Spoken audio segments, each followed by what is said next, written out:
मैं आज आपको एक प्यारी लव स्टोरी सुनाती हूँ। अगर आप भी किसी से सच्चा प्यार करते हो तो चैनल को सब्सक्राइब ज़रूर करें। ये कहानी की शुरुआत 2021 में हैदराबाद स्टेशन से हुई थी। अनिकेत कोलकाता की बरसात के रहे बोल रहा था और उनके बड़े भाई की शादी में अपने घर जाने के लिए हैदराबाद स्टेशन में ट्रेन पकड़ने के लिए ट्रेन की प्रतीक्षा कर रहा था। उस वक्त जनवरी का महीना था और ठंड बहुत ही गिर रहा था और अनिकेत का ट्रेन रात की 9:15 को में था। एक खूबसूरत लड़की अपने हाथों में बैग लेकर भागते भागते अनिकेत के पास आई और कहा, आप बता सकते हैं कि हैदराबाद से कोलकाता जाने वाला ट्रेन कब तक आएगा? अनिकेत स्टेशन पर एक बेंच पर बैठा हुआ था। अनिकेत ने कहा, अभी 9 बज रहा है और कोलकाता जाने वाला ट्रेन 9:15 में था, लेकिन बहुत ज़्यादा धुंध गिरने के कारण ट्रेन अभी 1 घंटा लेट है। लड़की ने कहा, थैंक यू। तभी अनिकेत ने कहा, बसे आप कोलकाता में कहाँ जाएंगे? लड़की ने कहा, क्यों? अनिकेत ने कहा, क्योंकि मैं भी कोलकाता जाने वाला हूँ, इसलिए पूछ रहा था। लड़की ने कहा, ओह अच्छा, दरअसल मैं कोलकाता की दमदम में रहता हूँ। और आप? अनिकेत ने कहा, मैं बरसात में रहता हूँ। दोनों में बातचीत के दौरान लड़की ने अनिकेत के बगल में बैठ गई। तभी अनिकेत ने लड़की को एक कप कॉफ़ी का ऑफ़र किया। लड़की ने कहा, हाँ, इतना ठंड में 1 कप कॉफ़ी चलेगा। अनिकेत ने 2 कप कॉफ़ी लाई और 1 कप उस लड़की को दिया और 1 कप खुद लिया। कॉफ़ी पीते पीते अनिकेत ने कहा, हेलो, मैं अनिकेत हूँ और आपका नाम? लड़की ने कहा, मैं प्रिया हूँ। बस आप हैदराबाद में क्या करते हो? अनिकेत ने कहा, मैं यहाँ एक आईटी कंपनी में जॉब करता हूँ और मेरा बड़े भाई की शादी में घर जा रहा हूँ। अगले फरवरी फर्स्ट वीक में मेरी बड़े बहन की शादी है। और आप? प्रिया ने कहा, मैं यहाँ बीएससी का पढ़ाई कर रही हूँ और 1 साल बचे हैं। मैं भी अपने बड़ी बहन की शादी में जा रही हूँ और उनका भी फरवरी फर्स्ट वीक में शादी है। उन दोनों की बातें करते करते कोलकाता जाने वाला ट्रेन आने की अनाउंस होने लगी। तभी अनिकेत ने प्रिया से पूछा, आपकी कोच नंबर क्या है? प्रिया ने कहा, AC3 टायर B10। और आप? अनिकेत ने कहा, AC2 टायर B1। उसके बाद अनिकेत ने प्रिया से हैंडशेक किया और कहा, हैप्पी जर्नी, सियादल स्टेशन में मिलते हैं।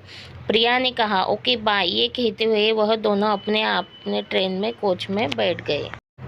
आपको बता दूं कि वह दोनों अपने फ़ोन नंबर शेयर नहीं किया था।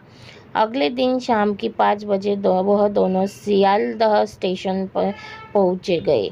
अनिकेत प्रिया से मिलने के लिए बेचैन था, इसलिए वह ट्रेन से जल्दी उतरकर AC3 टायर B10 में के दरवाजे के बाहर प्रिया का इंतज़ार करने लगा। कुछ देर में प्रिया ट्रेन से उतरी और कहा, आपका सफ़र कैसा रहा? अनिकेत ने कहा, बहुत ही अच्छा। अनिकेत के मन को तो चाह रहा था कि प्रिया से उसका फ़ोन नंबर मांगे, लेकिन नहीं मांग पाया। फिर प्रिया ने कहा, थैंक यू अनिकेत, हमें सफ़र में साथ देने के लिए। फिर मिलेंगे। ये कहते हुए प्रिया अपने रास्ते में चली गई और अनिकेत उसे बस देखता ही रहा था। और कुछ देर बाद अनिकेत भी अपने घर की तरफ चल दिया। आपको बता दूं कि अनिकेत और प्रिया को पता ही नहीं था कि उन दोनों की ज़िंदगी में एक बहुत बड़ा सरप्राइज़ आने वाला है। यह सरप्राइज़ क्या है, चलिए जान लेते हैं। वह दिन आ ही गया जब अनिकेत की अपने बड़े भाई की शादी होने वाली थी। अनिकेत ने अपने बड़े भाई और बारात के साथ लड़की के घर में शादी के लिए चला गया। तभी प्रिया ने अनिकेत को उसके जीजाजी के साथ देखकर हैरान हो गई। प्रिया ने सोचने लगी, अनिकेत ने कहा था कि उसके बड़े भाई की शादी है, मतलब प्रिया समझ गई थी। आपको बता दूं कि इत्तेफाक से अनिकेत और प्रिया एक दूसरे का रिश्तेदार बनने वाले थे, क्योंकि अनिकेत की जो भाभी बनने वाली थी वह प्रिया की बड़ी बहन थी। अनिकेत ने पहले प्रिया को नहीं देखा था, लेकिन प्रिया खुद अनिकेत से मिलने के लिए आई और कहा, हेलो अनिकेत जी, मुझे पहचान रहे हो? अनिकेत ने प्रिया को देखकर चौंक गया और कहा, तुम यहाँ और कैसे? प्रिया ने कहा, मैं भी तुम्हें देखकर हैरान हूँ, तुम यहाँ और कैसे? यूँ दोनों ने अपने अपने परिचय दिया और ताज्जुब की बात है कि वह दोनों ही एक दूसरे के रिश्तेदार निकले। वह दोनों बहुत खुश थे और खास करके अनिकेत, क्योंकि प्रिया को बहुत पसंद करता था। शादी होने की 2 दिन बाद प्रिया ने अपने बड़े बहन को फ़ोन किया और वह फ़ोन अनिकेत ने उठाया। फिर उन दोनों में बहुत बातचीत हुई। आखिर में प्रिया ने कहा, अब मैं तुमसे अपने नंबर से फ़ोन करूँगी, मेरा फ़ोन नंबर दीदी के फ़ोन से ले लो। और उसके बाद प्रिया ने अपने फ़ोन काट दिया। एक दिन अनिकेत ने प्रिया को रात 8 बजे अपने घर की बालकनी से फ़ोन किया और कहा, प्रिया कैसी हो? प्रिया, हाँ मैं ठीक हूँ। और तुम? अनिकेत, हाँ मैं भी। अब कब जा रहे हो हैदराबाद? प्रिया, 10 दिन बाद। और तुम? अनिकेत, मैं भी, लेकिन अभी तक टिकट नहीं कटा।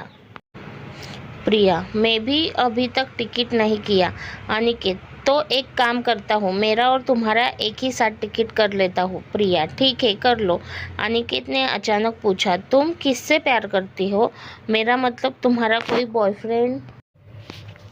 ना, अभी तक तो कोई नहीं। क्यों, किसी से प्यार करते हो क्या? अनिकेत, हाँ तुमसे। प्रिया, पागल हो गए क्या? मजाक मत करो। अनिकेत, सही सही बताओ ना, कौन है वह खुशनसीब लड़की जो तुम्हारी होने वाली बीवी है? तभी अचानक अनिकेत की भाभी आ गई और कहा, और किससे बात कर रहे हो? कोई पसंद आ गया क्या? क्योंकि अब तो तुम्हारी बारी है शादी करने की। बताओ बताओ, मैं तुम्हारे बड़े भाई से तुम्हारे शादी के लिए बात करूंगी। अनिकेत ने कहा, भाभी मैं आपकी बहन प्रिया से बहुत प्यार करता हूँ। वह मुझे पहली बार हैदराबाद स्टेशन में मिली थी, तभी से प्रिया मुझे पसंद है और उस वक्त मुझे मालूम नहीं था कि वह आपकी बहन है। भाभी ने कहा, ये बात है, मैं आज ही मम्मी पापा से बात करती हूँ तुम्हारी और प्रिया की शादी के बारे में। भाभी ने राजी इसलिए हुई थी कि भाभी को पता था कि अनिकेत एक बहुत ही अच्छा लड़का है और प्रिया को वह बहुत ही ख्याल रखेगा और ये परिवार भी बहुत अच्छा है। हम दोनों बहनें एक ही परिवार में बहुत खुश रहेंगे। अनिकेत बहुत ही खुश था। अनिकेत की भाभी ने सारी बात बताई। प्रिया ने दीदी की बात सुनकर राजी थी, क्योंकि प्रिया भी अनिकेत को पसंद करने लगी थी। भाभी ने अपने मम्मी पापा को फ़ोन करके सब कुछ बता दिया और उनकी तरफ से भी अनिकेत और प्रिया की शादी के लिए राजी थी। प्रिया ने अनिकेत को फ़ोन किया और कहा, अब तो खुश हो ना? अनिकेत ने कहा, प्रिया मैं भी तुम्हें बहुत पसंद करता हूँ और तुम्हारे साथ साथ जन्मों तक बिताना चाहता हूँ, लेकिन एक बात, मेरी पढ़ाई ख़त्म होने की बाद ही शादी होगी। राजी? अनिकेत, ठीक है बाबा, मैं भी चाहता हूँ कि तुम्हारी इतने सालों की मेहनत कुछ दिनों के लिए बर्बाद नहीं होने दूंगी। दोनों बहुत खुश थे। 1 साल बाद प्रिया की पढ़ाई खत्म होने के बाद ही दोनों ने धूमधाम से शादी कर ली। अब वह दोनों एक दूसरे को अपने जीवन में पाकर बहुत खुश है। ऐसी लव स्टोरी और सुनने के लिए चैनल को सब्सक्राइब जरूर करें, लाइक शेयर जरूर करें। ऐसे ही लव स्टोरी आपको यहाँ सुनने को मिलेगी।